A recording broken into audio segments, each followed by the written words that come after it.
There was a route that carried no sound of gunfire, no bombs, no bullets. It left not a single footprint. It operated silently and discreetly, all the way until the complete liberation of the South.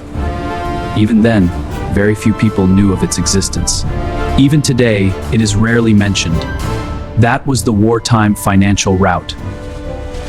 So how did this route operate in such complete secrecy? Right after peace was restored in the North in 1954, the National Bank of Vietnam began handling financial support for the South. At that time, Saigon was a free market with abundant goods, meaning that almost anything could be purchased, provided there was one thing: money.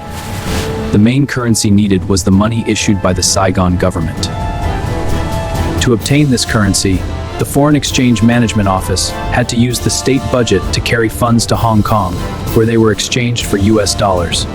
The dollars were then brought back to Vietnam and transported south along the Trung Son route.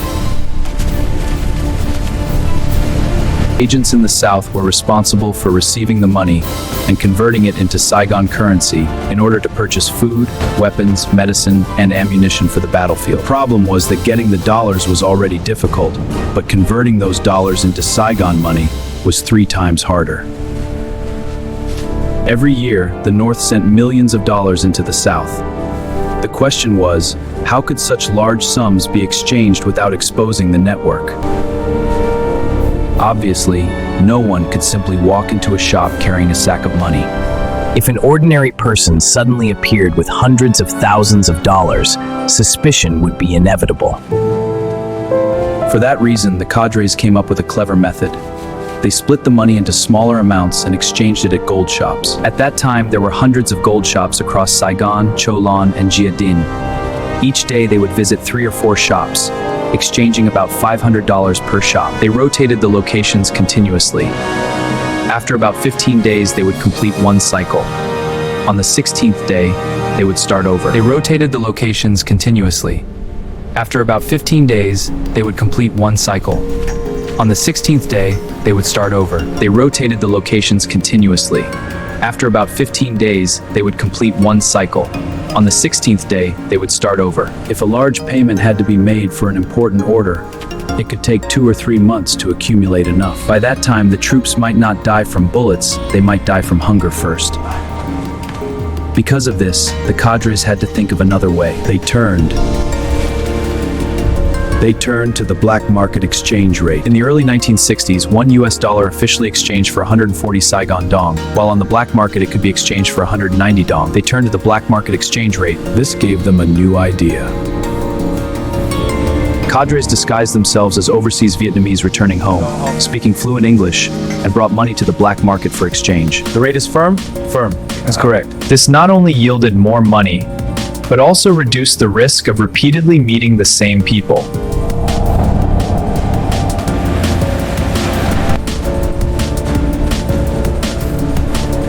Whenever exchanging several $1,000s, our side feared exposure, and the black market traders feared it just as much. As a result, both sides naturally protected each other's secrecy. Everything went smoothly. But this method also had its limits. A person pretending to be an overseas Vietnamese could only return once or twice a year. No one could plausibly come back every few months carrying thousands of dollars. So while this method was better than exchanging money at gold shops, it was still not enough to meet the rapidly growing needs of the revolution. There was another major challenge: transporting cash from north to south by truck along the Trung Son route. American bombing was extremely intense. Money was hidden inside sealed containers. But no matter how advanced the storage was, it could not withstand the extreme heat of bomb blasts. The outer container might remain intact, but the money inside would be completely destroyed. Because of this, our cadres came up with a much more brilliant solution: generate the money directly inside Saigon itself. The question then became, how could the enemy possibly detect it? The answer was to cooperate with wealthy merchants.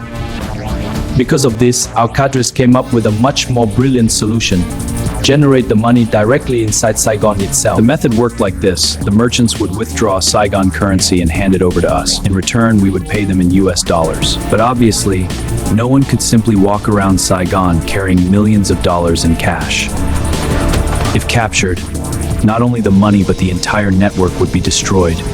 So our cadres devised another ingenious system. The dollars would still be exchanged with merchants according to the black market rate, but the merchants had to hand over the Saigon money first. The dollars would still be exchanged with merchants according to the black market rate, but the merchants had to hand over the Saigon money first. Once our side received the cash, we would issue them a check. They would then take that check to a bank in Hong Kong to receive the dollars. This raises an important question.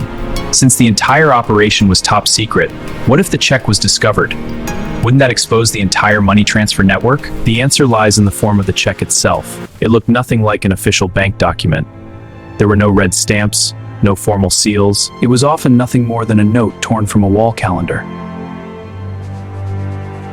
Inside, it contained the recipient's information and the amount to be collected, but everything was encoded in numbers. To anyone looking at it, it resembled a random phone number or meaningless digits. Even if captured, the enemy would likely dismiss it as a worthless scrap of paper. But then another question arises: why would the merchants agree to such an informal method? After all, there was no legal document. If we defaulted, whom could they sue?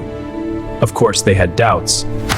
But the people chosen for these transactions were, first of all, those who were sympathetic to the revolution. Moreover, since the exchange was made at the black market rate, they also made a profit. And most importantly, trust was built gradually. The first transactions were always small. Only after confidence had been established did the entire financial network begin operating smoothly. Yet even this was not the full story. It was not only Saigon currency that was needed. Vietnam also required Lao Kip and especially Cambodian riel in order to purchase essential goods from neighboring countries: rice, food, clothing, medicine, and chemicals.